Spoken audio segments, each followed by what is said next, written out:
Chapter 1. I liked to count the mile markers. It put me in a sort of trance and drowned out the rattling of our 1986 Ford Tempo.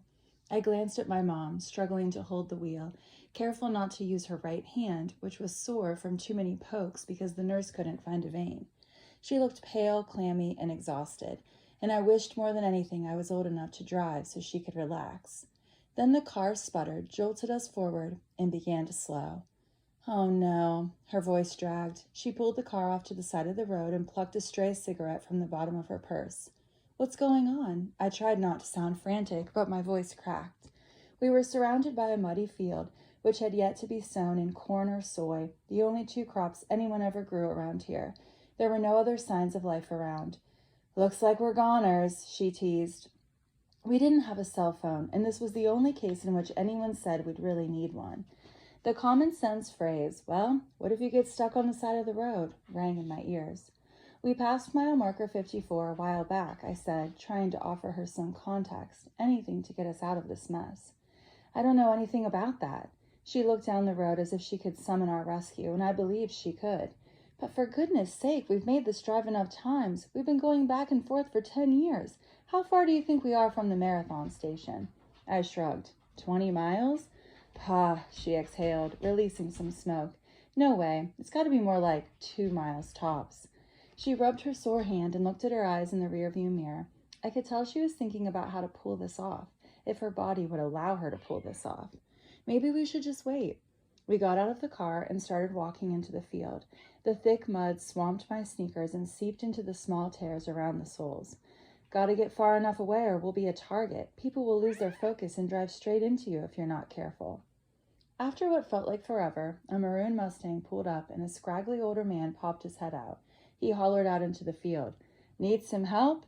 My mom left me in the field and approached him. Yes, do you have a cell phone? Nope. He sucked his teeth, revealing a wad of chewing tobacco. Don't believe in 'em.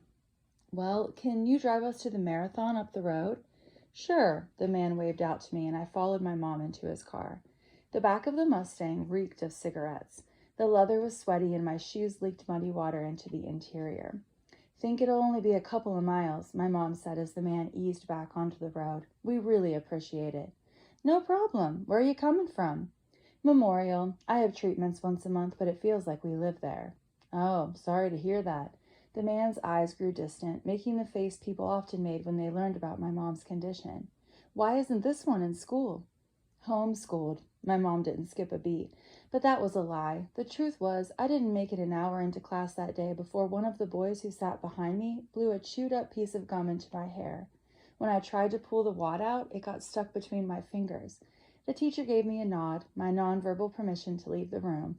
It wasn't the first time she had to do that. The girls in the class all laughed at me as I ran out. I bypassed the restroom and made a beeline straight to the nurse's office. You're not sick, the nurse said to me, cutting the gum out. After a bit of radio silence on my end, she gave up. Do you want to call your mom? I found every reason possible to leave class in the middle of the day, and my mom was used to picking me up. I developed an unspoken habit of calling on her infusion days because I knew she needed me just as much as I needed her. After a few minutes in the Mustang, the man pulled into the gas station. We thanked him and used the payphone to call a tow truck. 2 hours later, a dingy truck pulled into the station and we asked the surly man to please drive us in our broken-down Ford back to Juniper.